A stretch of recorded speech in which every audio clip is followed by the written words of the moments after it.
Hi, good morning. Today I'm going to read out this book here. I find that the prologue is really meaningful, so I'll just read it and share it with everyone. Later on, in other clips, I will then, talk about the overview of this book. Right, so I'll read the prologue here. Why read this book? Ask yourself these questions. Do you have enough money? Are you spending enough money? Are you spending enough time with your family and friends? Do you come home from your job full of life?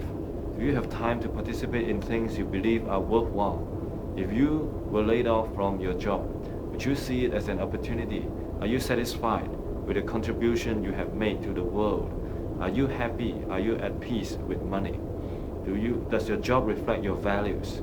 Do you have enough savings to see you through 6 months of normal living expenses? Is your life whole? Do all the pieces, your job, your expenditures, your relationships, your values fit together? If you answer no to even one of these questions, this book is for you. Managing your life as an integrated whole. Many books on money are available today. Books on the philosophy of money, books on the psychology of money, books on home accounting and budgeting, books on how to earn money, books on how to save money, books on how to invest the money you have earned and saved, books on how your spending affects the environment, books on how to get rich, books on how to file for bankruptcy, books on how to retire. What these books have in common is that they assume that your financial life functions separately from the rest of your life. This book is about putting it all back together. It's about integration, a whole systems approach to life. It will take you back to basics, the basics of making your spending and hopefully your saving of money into a clear mirror of your life values and purpose. It is about the most basic of freedoms, the freedom to think for yourself. The purpose of this book is to transform your relationship with money.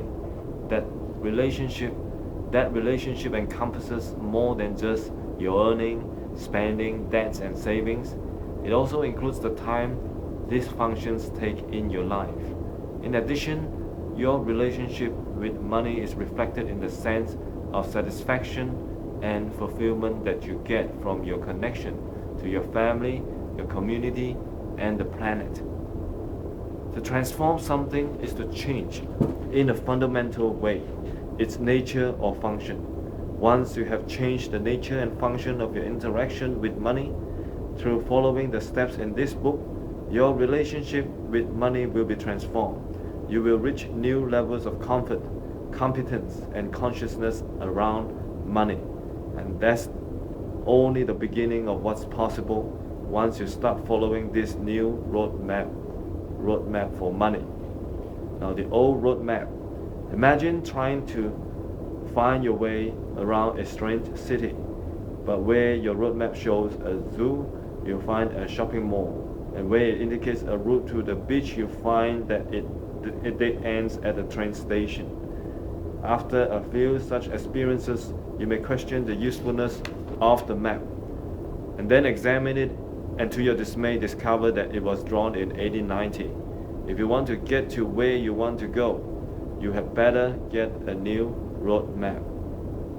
Now, just as you can't navigate well with such an outdated map, neither can you successfully find your way through today's money maze with a financial roadmap charted during the later part of the 19th century as the Industrial Revolution was gaining momentum. The Industrial Revolution was successful to the degree that it provided the material goods that were seen as necessary to American society. Transportation, first railroads, then automobiles, and ultimately airplanes, was vital to the population's westward expansion. Mechanized agriculture was crucial to feed the ever greater numbers of people. Cheap energy and labor-saving devices to free up human energy, mass communication, so that we could stay in touch with one another across the vast continent. Like all revolutions, this one promised a better life for all Americans. and it delivered, but only as long as people really needed more material possessions. The landmarks of the old roadmap were clear: 9 to 5 till you are 65. Owe your soul to the company store. Trust in the company to take care of you in your old age. The United States is the world's greatest economic power and can do no wrong. We must push for a higher standard of living, regardless of moral, ethical, emotional, cultural, spiritual, marital, environmental, and political consequences. At some point in the last 40 years, though, conditions began to change. For many people, material possessions went from fulfilling needs to enhancing comfort to facilitating luxury, and even beyond to excess. We went from individual national economics to an increasingly global economy. Unlike in the past, problems began to emerge that could not be solved by providing more material goods. Not only that, but these problems were not restricted to Western industrialized nations, but became global in nature. The planet itself began showing signs of nearing its capacity to handle the results of our economic growth and consumerism. Water shortages, topsoil loss, global warming, ozone holes, species extinction, natural resource degradation and depletion, air pollution and trash buildup are all signs that our survival is in question.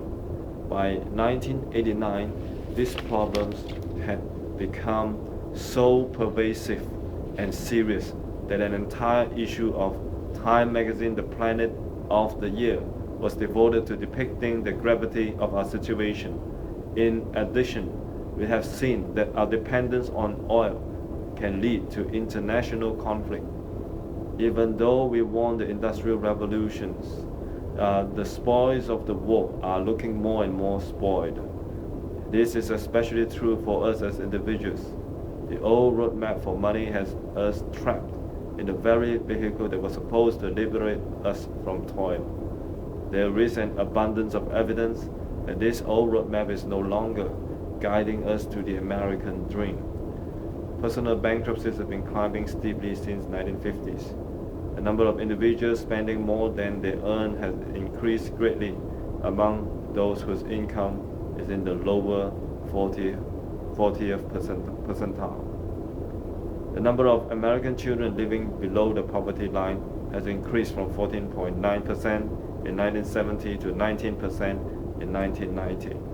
31% of those surveyed worry that they don't spend enough time with their families and friends, and 38% say they are cutting back on sleep to make more time to earn more money. 90% of all divorces are caused by money, according to financial planner and psychologist Victoria Felton Collins. The divorce rate is 34% higher than in 1970. The life savings of the average 50-year-old is $2,300. The average North American works 20% more today than in 1973 and has 32% less free time per week. 48% of 4,126 male executives saw their lives as empty and meaningless despite years of professional striving. In the next section, I will read. In the next section, it will be the not so merry money go round. I'll read that afterward shortly. Thank you.